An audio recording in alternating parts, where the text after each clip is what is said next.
tell you something. I'm back before we get to it. Make sure you like, comment, subscribe, and see you always watch the full video. Police searching for answers after a deadly shooting on a South Florida roadway. At 4:30, shooting on the street. Gunfire causes a crash in Lauderhill, and police say the shooter took off. I told him not to go. I begged him not to go. I can't do this no more. I just buried 2 grandsons. Life is too short for this stuff. Life is too short. He's 20 years old. That's my oldest baby. December 22nd, 2021. It was 11:34 in the morning when Lauderhill police responded at 18th Court after reports of shots fired. When thinking of a gated community, you might think of the suburbs or golf courses and gates meant to keep people out. But in the Windermere Tree Garden Apartments, it's almost as if the gates are meant to keep people in. 3 people have been shot multiple times. According to investigators, they tell us that there are several shell casings in the middle of the street right there, and they say this all started at a rather large gathering inside of the Tree Garden apartment complex. You can still see several investigators right there as well. Officers made their way to 18th Court where they observed a black male sitting in the driver's seat of a BMW, slumped over with a gunshot to the head. EMS responded, transporting the victim with life-threatening injuries, while officers secured the crime scene. The BMW had bullet holes in the doors. Yeah, sit in the car and the back of the car is facing toward the street. Nah, bruh. Yeah. Not saying he got what he deserved, but you gotta be more smarter, bruh. Sitting in the car in general is not safe because if somebody run up, it's nowhere for you to go. Even if you got a thing on you, you can have it in your lap.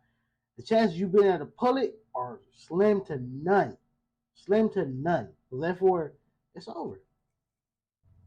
Windows, and a gray LG phone would be found laying by the front passenger tire, along with a vehicle key fob.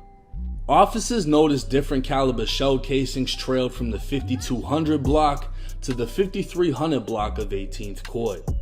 A detective met with a witness who saw it all go down from her window. She'd state a black vehicle was parked parallel to the white BMW. Multiple gunshots erupted and the black vehicle drove off. The white BMW attempted to drive but struck a pole before coming to a stop a few doors down. Officers met with the Lauderhill Housing Authority and were able to recover surveillance footage that captured a black Dodge Charger fleeing the scene. The apartment complex is a one-way in, one-way out that's under 24-hour surveillance.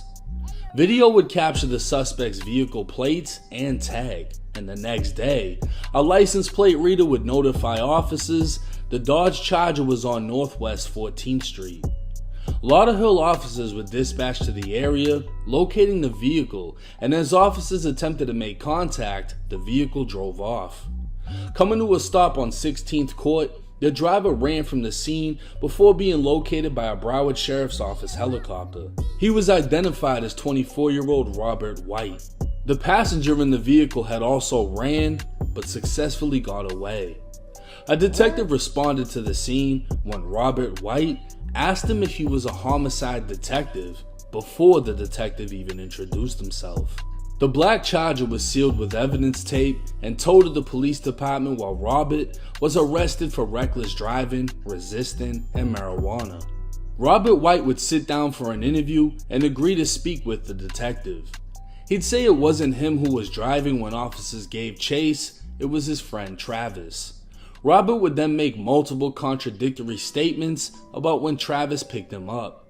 Robert would also ask the detective if he was being questioned about a shooting that happened in North Lauderdale. The detective would then tell Robert he was being investigated because he was driving a vehicle involved in a homicide in Lauderhill. He'd deny knowing anything about it and say he only found out about the shooting through the news and social media. The interview would end before 4 a.m. You should just be like, lawyer. People, you cannot talk your way out of nothing with the police. You can't, because you don't know what they know. You're going to give them something that they didn't even know. On December 23rd, and 6 hours later, 20-year-old Nashawn Brown, the man found inside of the white BMW, was pronounced dead. Detectives would meet with Kiera August, a then 23-year-old woman with a decent criminal history, who advised she's the registered owner of the black Charger. She'd state she rents the car out through Instagram and Turo, while her business partner Dre handles the transactions. She'd provide officers with Dre's number, and within the hour, detectives met with Dre. DeAndre Fleury Demond, or Dre, told detectives he rented the Charger to an individual he knew as AJ. AJ contacted him through Instagram, but Dre would tell detectives he can't remember AJ's Instagram name because he gets so many messages. But he was able to remember. AJ returned the Charger at 1 p.m. on December 22nd, an hour and a half after the murder. Dre would then tell the detective AJ was currently renting a white Kia Soul and was scheduled to return it in a few hours. Officers were able to locate the Kia 1 hour before it was supposed to be returned, finding 19-year-old Aaron Polk, aka AJ, in the driver's seat, and 18-year-old Isaiah Sumter. Isaiah would be more commonly known as Broward rapper Color Money Red. At this point, neither one of them did anything, and detectives advised them to take all of their belongings out of the vehicle before leaving. Once gone, Dre came to collect the rental and told detectives they can remove any evidence from the vehicle. Officers would find a 9mm handgun inside a sneaker in the driver's footrest area. Dre would also notify detectives AJ texted him stating he left his firearm in the vehicle and it's registered. 3 days later, Dre once again met with detectives, providing screenshots of texts between him and AJ. Dre would say, "You never sent your payment for yesterday. Are you extending or do I need to come get the car?" AJ would reply with, "I'm extending, about to send right now." The text was later followed by, "Nah, I'm trying to exchange." Based on the date and time, the detective noted AJ was asking to extend the rental time shortly before the murder took place. Then after the murder was committed, he wanted to exchange the vehicle for another. AJ sent Dre a location to exchange vehicles at the Ultimate Car Wash on Federal Highway. Detectives would make their way to the car wash, recovering surveillance video from after the murder. AJ can be seen exiting the driver door, Red exited the rear driver door, and a third man identified as Devin Howard exited the front passenger. Devin will be more commonly known as Broward rapper Shift 1. All three men can be seen on surveillance. And then y'all rappers, bro, like your face is known by a lot of people. Dumb. Removing the tint off the windows of the rented black Charger. Dumb. A black male would walk up to them while speaking on his cell phone and talking to Shift 1. They were both laughing, and Shift 1 made a slumping over gesture with his body 2 times. As detectives watched the video, they noted how the murder victim Nashawn Brown was left slumped over in the BMW, and it appeared Shift 1 was mocking his death. They'd washed the outside and inside of the vehicle before Shift 1 got into the unidentified man's Mercedes, while AJ and Red back into the Charger before driving off. AJ and Red would drive to Dania Beach to meet Dre on the 3rd floor of a parking garage. They'd then make the vehicle exchange. On January 5th, 2022, the detective would piece together the information from his investigation. The motive for the homicide was issues between 2 separate gangs. The victim was affiliated with Snap Ave. Snap Ave being based around 74th Ave in North Lauderdale. Snap Ave are documented rivals with ZMF or Zoe Mafia family, but specifically the Zoes affiliated with Sniper Gang. Made famous by Kodak Black, Sniper Gang is based within the Golden Acres projects in Pompano. AJ, Shift 1, and Red would all be identified by Broward's gang unit as members of ZMF, but they weren't from Pompano. They were from Lauderhill and claimed LKB or Lauder Kill Babies and KTB or Cutthroat Business. The victim, who was known by Fetty, has had numerous negative interactions with all 3 men on Instagram.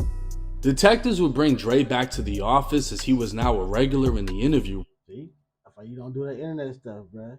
Going back and forth with a dude on the internet with anybody is weird.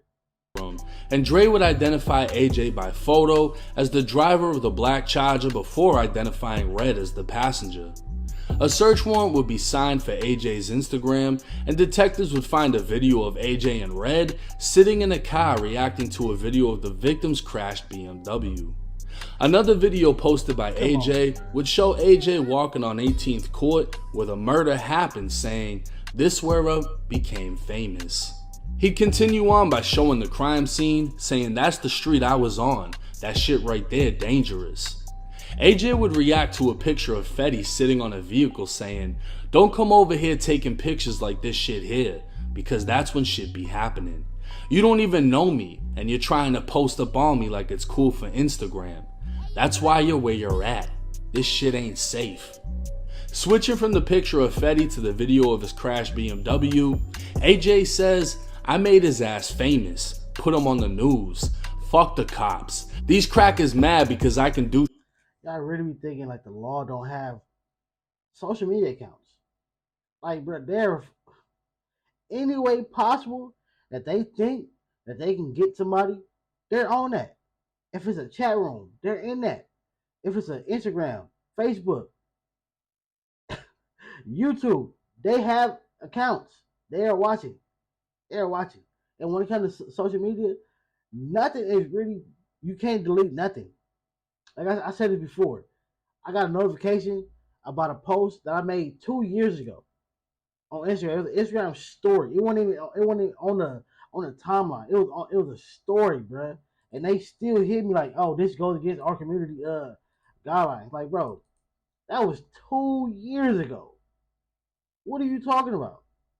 But that goes to show you, nothing is permanently deleted. Nothing. Even if you delete it from your phone, if they get a warrant to I guess to hit your iCloud or whatever they need to hit to get whatever they want, they're gonna get it. You are stuck. Shit right here freely and don't get in trouble. AJ would replay the video of the crashed car laughing, saying, "You fuck is mad. You mad because that dead and he can't come back on this street and take a picture no more." AJ would switch back to the picture of the victim saying, "You want to come over here and play with me? You don't even know who I am. Shit don't be funny no more when I got the gun." A cell phone warrant would reveal AJ's phone was in the area of the murder when it happened and inside the Dodge Charger after. His phone's GPS coordinates would be tracked from the murder scene all the way to the car wash and finally to where the car was returned to Dre. A cell phone search would be conducted on the victim's phone. What? Leading up to his death, he was texting an email woodsmacker@gmail.com. The email would say he was at 18th Court and the victim would reply saying he's beefing with them boys from Lauderhill. A short time later, the victim would write, "Cuh, I don't see you," implying he was on 18th Court. Detectives would find out the email belonged to a man named Woodley Astride. Detectives met with Woodley at his probation office where they conducted an interview. Woodley said he knew the victim because they were cellmates, and he confirmed he was speaking with the victim before he was killed because the victim was going to give him a ride to probation. Woodley would sit inside the vehicle with the victim for roughly 10 minutes when the victim said he had something to do. Woodley went back inside his apartment and gunfire erupted. Woodley would deny seeing the shooting or knowing any details as to why it happened. Well, it appears all this information was known to detectives within months of the murder in 2021. The case would go quiet until April 24th of 2024. Devin Howard, aka Shift 1, was already in jail on unrelated charges when charged with capital murder. Isaiah Sumter, aka Red, was also already in jail, and on April 29th, he was charged with capital murder. A lot remains unknown, like why only... I don't care, bro. Like, sadly, when I was in jail, I just seen a few people that was already in jail fighting the case, and then it'd be like late at night. It'd be like 9 o'clock at night. We get knocked at the bars. It'd be a CO or a detective or something. They'd come, either tell the inmate or whatever, or take him to another room or whatever. But somehow they just come right to the bars and like, hey, you just got hit with this charge. Here's the paperwork for it. And like, bruh, like they be hurt. I swear they be hurt. Thinking like when you already in jail, thinking, oh, I'm gonna go to court, or I'm about to go home in the next few weeks, the next few days, next month or two, and then you get hit with a new charge, and the process got to start all over again. That's, boy, hurt feeling. Shift and Red are charged when it seems like AJ did all the talking. The car was rented by AJ, the gun left in the car was said to have belonged to AJ, and AJ sent all of the text messages to the rental guy. The most incriminating thing Shift did was laughing and allegedly slumping over the car wash marking the victim's death. That alone can easily be dismantled by a lawyer. Shift's cell phone records would show he was at the scene of the murder and every other location after it happened, but so was AJ's, and he wasn't charged. Red would be identified by the rental guy as being in the passenger seat, but that doesn't mean anything because the rental guy identified AJ as being the driver. It was AJ who was on live looking at the video of the victim saying we did that with Red in the car. Because this is a first-degree murder or a capital crime, both Shift and Red may face the death penalty under Florida law. Living up to the name Law to Kill, the two rappers seem to practice what they preach as they've dissed the dead and claimed murders in multiple songs. Only standing at 5'4", Red is rumored to be the deadliest of the group, with his own songs and Reddit rats allegedly connecting him to a few bodies in Broward County. Both Red and Shift 1 can even be seen in Tommy G's documentary, Inside the Dangerous Hood of Lauderhill with Lil Cricks. Lil Cricks is one of the rising stars coming out of Broward County, directly under Kodak Black, and at one point in the video, Tommy G can be seen throwing Z's up next to Lauderhill's shortest but biggest stepper, allegedly.